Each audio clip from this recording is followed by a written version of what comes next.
বেশ কিছু চ্যালেঞ্জ আমরা দেখতে পাই। আসলে আপনি কিভাবে দেখছেন, তার চ্যালেঞ্জগুলো কি কি? জি, ধন্যবাদ আপনাকে। সুন্দর প্রশ্ন করেছেন আপনি। ছোটোখাটো কয়েকটা চ্যালেঞ্জ কিন্তু আমরা এরই মধ্যে দেখেছি। চ্যালেঞ্জ ছিল তিনি আসবেন কিনা, যে কারণে বিএনপির মাঝে মধ্যে বলতে হয়েছে যে তিনি শিগগিরই আসবেন। তো আবার প্রশ্ন ছিল শিগগিরি বলতে কয়দিনকে বোঝায়, কিন্তু গত 4-5 মাস ধরে কিন্তু শিগগিরের মধ্য দিয়ে চলে গেছে।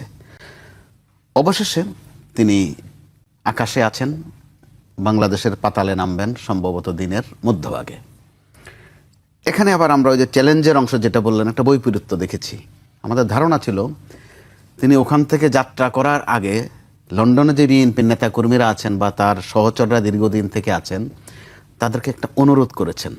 অনুরোধটার মধ্যে রকম ফেরাচ্ছে। প্রথমেই বলেছেন আমি একটা কথা বলবো, তারা অনুমতি দিয়েছে বলতে।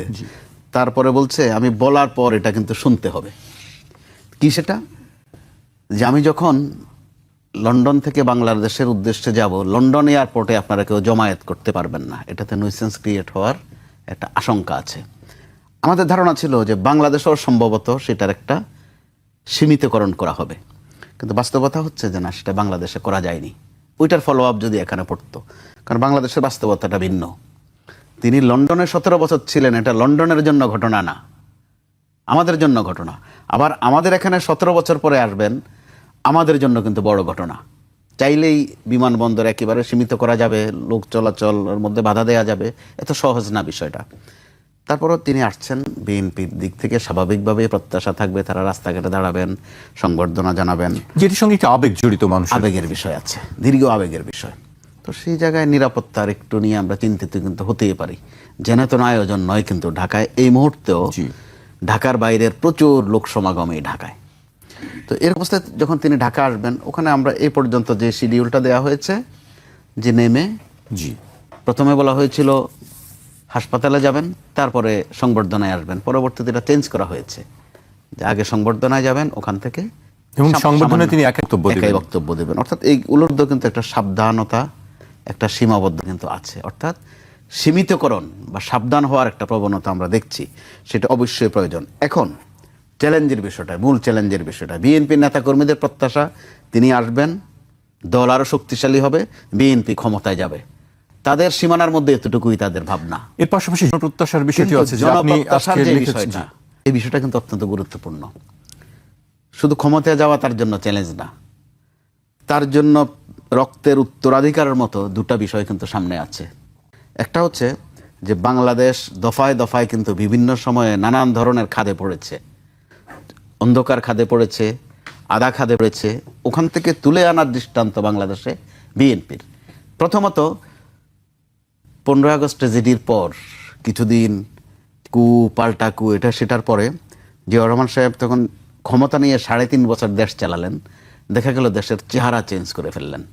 শুধু চেহারাই চেঞ্জ করেননি, বাংলাদেশকে একটি স্বনির্ভর রাষ্ট্রের দিকে সিঁড়িতেও কিন্তু নিয়ে গেলেন। কোত্থেকে তুলে? খাত থেকে তুলে। যখন ছিল লুটতরাজ, হানাহানি, খুনাখুনি, মাত্র 3.5 বছরের, যেটা ঐতিহাসিকদের অনেকে, রাজনৈতিক বিশ্লেষকদের অনেকে বলেন সেটাকে ম্যাজিক্যাল, আর যারা একটু ধর্মাস্ত্রয়ী তারা বলেন যে আল্লাহর কোনো রহমত ছিল। তার থেকে দেশকে তোলার দ্বিতীয় দৃষ্টান্ত তৈরি করেছেন বেগম খালেদা জিয়া। দীর্ঘ 9 বছর যখন এরশাদের স্বৈর শাসনে দেশের কাঠামোগুলো ভেঙে গেল, প্রতিষ্ঠানগুলো তছনছ হয়ে গেল, এক ধরনের হাহাকার, নৈরাজ্য যে কী হবে দেশটার, ওই সময়ে দেশটাকে কিন্তু খাত থেকে টেনে তুললেন বেগম খালেদা জিয়া। তো ওই জায়গায় তারেক রহমানের জন্য কিন্তু এখন এই দুইটা একদম ফরজের মতো, তার বাবার উত্তরাধিকার ধরে রাখা, তার মায়ের কৃতকর্মের ফলো আপ রাখা। এই মুহূর্তে দেশে সন্ত্রাস নানান জায়গায়, মব ভায়োলেন্স একটা নতুন যোগ হয়েছে, আগুনের ঘটনা ঘটছে, নানান সহিংসতা ঘটছে। এই মুহূর্তে তারেক রহমান সাহেব যখন দেশে আসবেন, হয়তো তিনি এসেই তো আর ক্ষমতায় যাবেন না, বা ক্ষমতায় গেলেই সব করা যায় তা কিন্তু নয়। তারেক রহমান সাহেব কি বলেন, কি সিদ্ধান্ত দেন, কি আহ্বান জানান, সেটার উপরে কিন্তু নির্ভর করছে যে আমাদের এই চলমান যে নৈরাজ্য আছে, অর্থনৈতিক সেক্টরে যে বন্ধাত্ব আছে, সেটা কেটে যাবে তার হয়তো দিক নির্দেশনামূলক বক্তব্যে। তার আগে তিনি গত কয়েকদিন কিন্তু কয়েকটা পরিকল্পনার কথা জানিয়েছেন তিনি, যে অর্থনীতিকে দেশকে কোন দিকে নেবেন, শিক্ষা সেক্টরে কোন দিকে নিতে চান, রাজনৈতিক বন্দোবস্ত কি করতে চান, এগুলো কিন্তু মোটামুটি পরিষ্কার করে বলেছেন গত কয়েকদিন।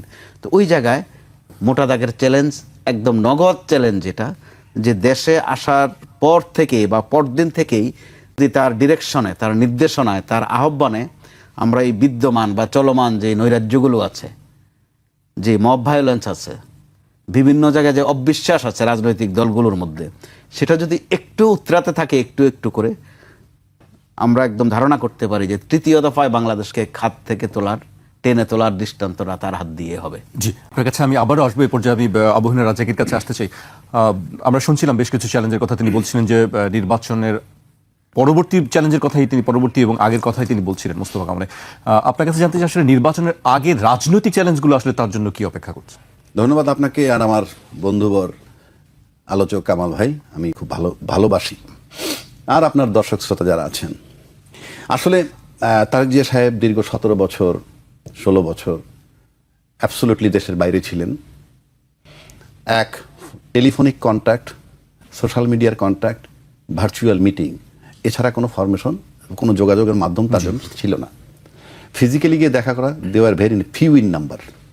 মানে এত বড় একটা দলের হার্ডলি আমার কাছে মনে হয় ঢাকা থেকে গিয়ে দেখা করা, আমি 17 বছরে কয়জন করছে আমি ঠিক জানি না, যে 500,000 করতে পারে, সেটিও কম, সীমিত। সেটিও সীমিত। আর দ্বিতীয় কথা হচ্ছে যে আমরা আমাদের ঘরে থেকে আমাদের ঘরটা ঠিক রাখতে পারি না। সুতরাং আপনি কেউ যদি বলে যে 16 বছর বাইরে থেকে তার দল সম্পূর্ণ ঠিক আছে, আমি গ্রহণ করব না। যদি থাকতোই উনি না আসলেও পারতেন, আমি ওই অর্থে বলছি, না আসলেই পারতেন, ওইখানে বেশি ইলেকশন করেন না, হি হ্যাজ দ্য রাইট, কথার কথা বলছি। তো সেই জন্য সুতরাং তাকে আসতেই হবে ঘর গুছাইতে হইলে। আর ঘর গুছানোর প্রশ্ন মানি হলে কিছু ইনডিসিপ্লিন বিষয় এখানে আছে। আমরা ইতিমধ্যে দেখছি বিএনপির বিভিন্ন দায়িত্বশীল নেতার নানা রকম বক্তব্যে মনে হয় যে তাদের ভিতরে কিছুটা ফ্যাকশন আলাদা আলাদা আছে। সেটাকে একটা জায়গায় আনতে হলে অবশ্যই তাকে আসতে হবে। তার আসা উচিত ছিল বহু আগে, সেই বিতর্কে আমি যাচ্ছি না। বিএনপির মধ্যে ফ্র্যাকশন দেখছেন আপনি? আমরা বক্তব্যে ফ্র্যাকশন দেখছি, এক এক রকমের কথা। সেটা একটু উল্লেখ করবেন কি? উল্লেখ করা খুব জরুরি না। যেমন নমিনেশন চেঞ্জ হচ্ছে, ফর এক্সাম্পল, এই যে নমিনেশন এতদিন যাদের কিন্তু তার থেকে যে 10, 12, 25 জন মাইনাস হয়ে যাচ্ছে, তাদের মানসিক অবস্থাটা কি? তারা এটাকে কিভাবে নিবে? ওখানে তৃতীয় ব্যক্তি যদি আসে অন্য দলের, সেটাকে কিভাবে? রাজনৈতিক চ্যালেঞ্জ আসলে এটা তো নিজের দলের চ্যালেঞ্জ বলছি। এবার আসেন, ওনার চ্যালেঞ্জ দুই ধরনের, before election and after election.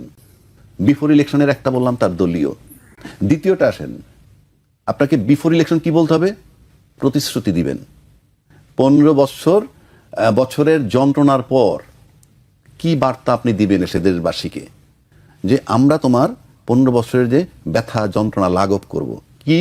আয়নাগর হবে না, চ্যালেঞ্জ করতে হবে।